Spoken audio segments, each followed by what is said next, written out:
अस्सलाम वालेकुम नाज़रीन, मैं हूं एडवोकेट तलत हुसैन लगारी। आप देख रहे हैं यूट्यूब चैनल प्रोफेसर डॉक्टर रोशन अली अज़ीम। अब तक अगर आपने हमारे चैनल को सब्सक्राइब नहीं किया तो चैनल को सब्सक्राइब कर लें और बेल आइकन को दबा दें ताकि हमारे आने वाली हर वीडियो से आप बर वक्त आगाह हो सकें। और कानून के मुतल्लिक अगर आप कोई भी हमसे जानकारी लेना चाहें तो आप हमसे ले सकते हैं। और हमारे पास फिर से एक और केस आया है। केस के मुतालिक डिटेल मांगी गई है जो कि सीमा की केस की तरह ही है, जो कि अंजू के नाम से है।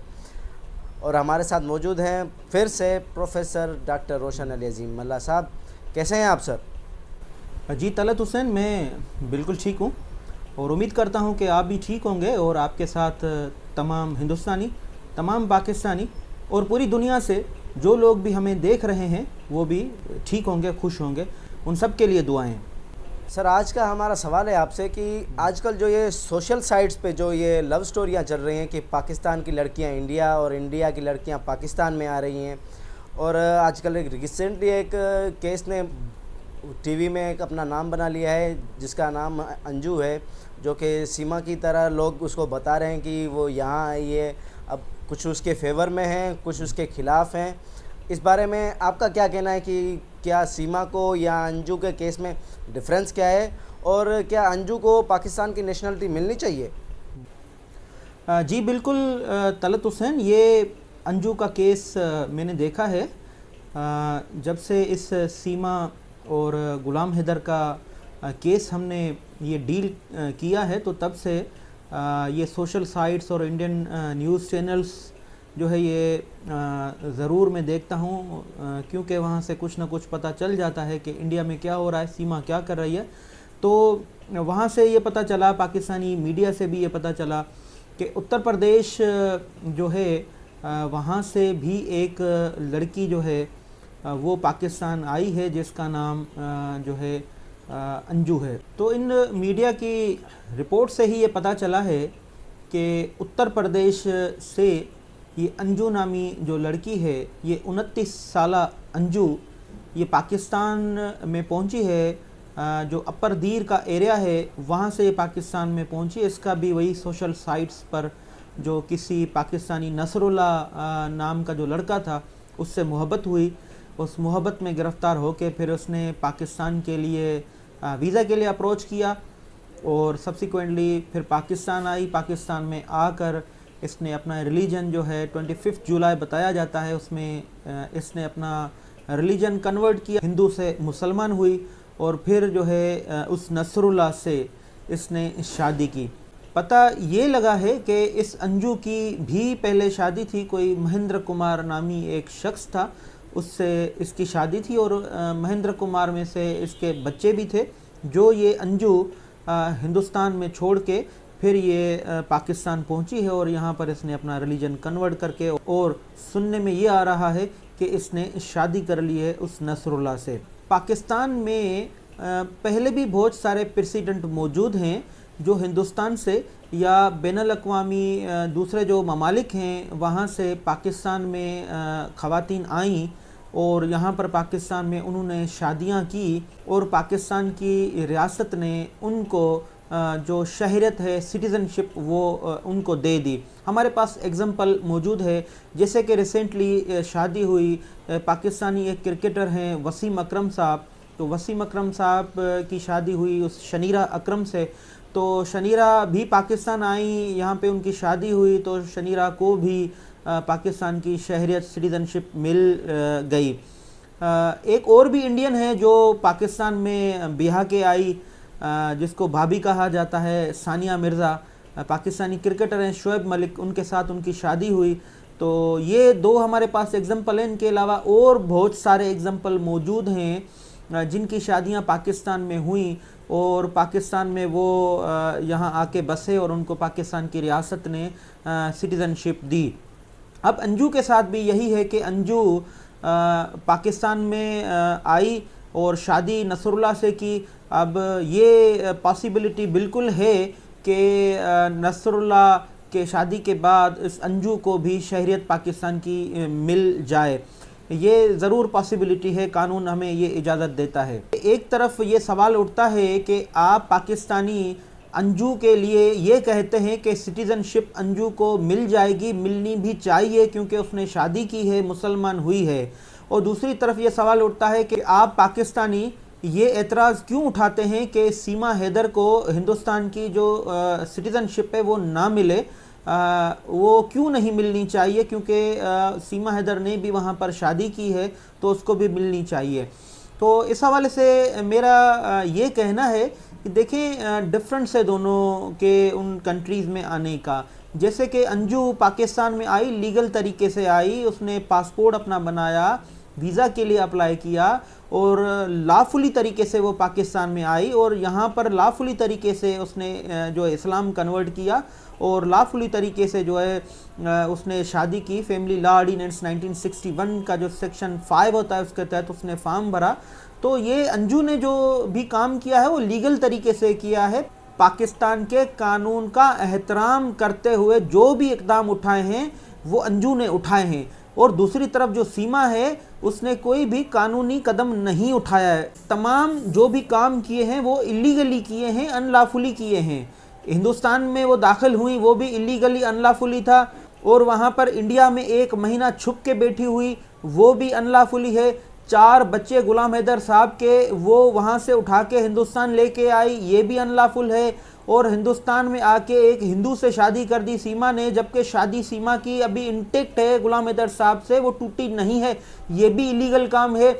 और सीमा ने एपोस्टेसी की, मजहब कन्वर्ट किया, इस्लाम से हिंदू जो है धर्म में आई, ये भी इलीगली सीमा ने किया। तो बहुत ही ज़्यादा डिफरेंस है सीमा के एक्ट में और अंजू के एक्ट में। अंजू का एक्ट जो है वो लीगल है, सीमा का जो एक्ट है वो इलीगल है। सीमा क्रिमिनल है, जो अंजू है वो क्रिमिनल नहीं है। इसलिए हम ये कहते हैं कि अंजू का हक बनता है सिटीज़नशिप का, पाकिस्तान की सिटीज़नशिप का, सीमा का हक बिल्कुल भी नहीं बनता है। सीमा एक क्रिमिनल है, पाकिस्तान में सीमा ने बहुत सारे कवानीन तोड़े हैं, तो इसलिए सीमा का बिल्कुल भी हक नहीं बनता है। उसके अलावा सीमा ने बहुत सारे फ्रॉड किए हैं गुलाम हैदर साहब के। गुलाम हैदर साहब का 20 लाख का घर बेचा है, गुलाम हैदर साहब का 4 तोला सोना चोरी किया है, गुलाम हैदर साहब के 3 लाख रुपए चुराए हैं। सीमा जो है वो क्रिमिनल है पाकिस्तान में। सीमा इंशाल्लाह जल्दी मतलूब होने वाली है, केसेस में वो नॉमिनेट होगी, वो वांटेड होगी बहुत जल्दी। इसलिए सीमा क्रिमिनल है। सीमा का लीगल तरीके से इंडियन नेशनलशिप का कोई भी वो नहीं बनता है, किसी भी सूरत में उसको आधार कार्ड मिलना नहीं चाहिए, क्योंकि ये प्रेसिडेंट बन जाएगा, फिर इसको फॉलो करेंगी और ख़वातीन पूरी दुनिया में। इसलिए ये सीमा का जो केस है वो क्वाइट डिफरेंट फ्राम अंजू से बिल्कुल मुख्तलिफ है। जैसे कि हाल ही में एक और खातून इंडिया से वो पाकिस्तान आई थी जिसका नाम शहनाज था। उसका जो है लव अफेयर हो गया था एक पाकिस्तानी लड़के से जिसका नाम था जीशान। ये लड़की इंडियन थी। ये इंडिया के जो चंडीगढ़ है, हरियाणा और पंजाब का जो कैपिटल है, वहाँ से ये हिंदुस्तान से पाकिस्तान आई। ये भी लीगल तरीके से आई।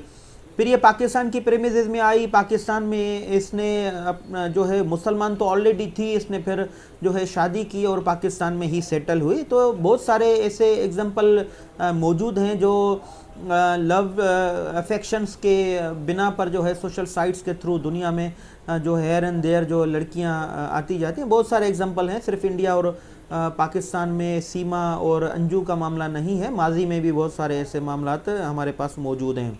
मेरा मैसेज यही है अंजू के हवाले से कि अंजू को नेशनलशिप जो है पाकिस्तान की वो मिलनी चाहिए, वो उसका हक बनता है, क्योंकि पाकिस्तान का जो आइन का आर्टिकल 9 है और आर्टिकल जो 35 है वो अंजू को हक देता है, और अंजू का जो हस्बैंड है नसरुल्लाह उसको भी हक देता है। ये थोड़ा हम डिस्कस कर लें कि आर्टिकल 9 क्या कहता है और आर्टिकल जो 35 है वो क्या कहता है। देखिए, आर्टिकल 9 जो है वो जीने का हक देता है। जैसे कि इंडियन कॉन्स्टिट्यूशन का आर्टिकल 21 है, इसी तरह सेम है आर्टिकल 9 और article 21। Article 9 of the Pakistani constitution and article 21 of the Indian constitution ये सेम है। ये दोनों ड्राइव किए गए article 3 of universal declaration of human rights से। तो ये जो है आर्टिकल 9 अंजू और नसरुल्लाह को हक देता है जीने का, और पाकिस्तान के आइन का आर्टिकल जो 35 है वो फैमिलीज़ को प्रोटेक्शन करता है, क्योंकि अंजू ने शादी कर ली है, अपना मज़हब भी कन्वर्ट कर लिया है और लाफुल तरीके से उसने शादी नसरुल्लाह से कर ली है, वो एक फैमिली बन चुके हैं। तो अब पाकिस्तान का जो आइन का आर्टिकल 35 है वो प्रोटेक्ट करता है नसरुल्लाह को और अंजू को। तो इसलिए मेरा ये मौक़िफ़ है कि अंजू को जो नेशनलशिप है पाकिस्तान की वो ज़रूर मिलनी चाहिए, ये उसका हक बनता है। देखिए, दूसरा डिफरेंस ये है कि अंजू जो है उसने कोई भी क्रिमिनल एक्ट नहीं किया है। अंजू ने बिल्कुल लीगल तरीके से ही पाकिस्तान में आई है और वहाँ पर अंजू ने इस महेंद्र कुमार के न पैसे चुराए, न महेंद्र कुमार का कोई घर बेचा, न महेंद्र कुमार का सोना चुराया, कोई भी इलीगल एक्ट अंजू ने नहीं किया है। एज कंपेयर आप देखेंगे कि सीमा हैदर ने तमाम इलीगलिटी की हैं, अनलॉफुली एक्ट किए हैं। तो ये डिफरेंस ज़रूर है सीमा में और अंजू में। तो लास्टली बस मैं ये कहूँगा कि बेस्ट विशेस हैं अंजू के लिए और नसरुल्लाह के लिए। और आज से जो काफ़ी वक्त पहले हिंदुस्तान से आई थी लड़की, जो हरियाणा से, पंजाब का जो एक शहर था उसका नाम चंडीगढ़ है, वहाँ से, उसके लिए भी नेक तमन्नाएं हैं। तो अल्लाह पाक उनको खुश रखे, भगवान उनको खुश रखे। उनके लिए नेक तमन्नाएं हैं, वो खुश रहें, आबाद रहें, अपने घर में सुखी रहें, अपने हस्बैंड के साथ, अपने शोहर के साथ, अपने पति के साथ खुश रहें, उनके लिए बस दुआई है। और लास्टली मेरा मैसेज आप सब लोगों के लिए यही होगा कि अपना ढेर सारा ख्याल रखें, अपने घर वालों का ख्याल रखें और अपने मोहल्ले में जितने भी लोग हैं उनका ख्याल रखें। अपने मुल्क के लिए आप अच्छा सोचें, मुल्क के लिए दुआ करें और कभी भी कोई गलत काम नहीं करना है, कोई भी जुर्म नहीं करना है, कोई भी कानून की खिलाफ वर्जी नहीं करनी और अपना ढेर सारा ख्याल रखना है। और आखिर में ये मैसेज मैं ज़रूर आपको देना चाहूँगा कि अब तक अगर आपने हमारा चैनल सब्सक्राइब नहीं किया है तो जल्दी से इस चैनल को सब्सक्राइब कर दें और बेल का आइकन ज़रूर दबा दें ताकि आने वाली तमाम वीडियो तक आपकी आसानी से रसाई हो सके। इसी चैनल पर आपको सीमा हैदर, अंजू समेत जितनी भी ये लीगल इश्यूज़ हैं उनकी जो नॉलेज है आपको ज़रूर मिलेगी। हमारी टीम इस चैनल को रन करती है। आपके जितने भी सवालात हैं, जितने भी आपकी क्यूरीज़ हैं, जितने भी आपके कुछ मशवरे हैं, तो आप ज़रूर कमेंट बॉक्स में अपने लिखें। हमारी टीम ज़रूर उन सवालात को पढ़ेगी और हमारी टीम ज़रूर उन आपकी जितनी भी क्यूरीज़ हैं उन पर अमल करते हुए जितनी भी वीडियोज़ वगैरह हैं वो ज़रूर बनाएगी और आपके सवालात का जवाब ज़रूर देगी। अल्लाह हाफ़िज़।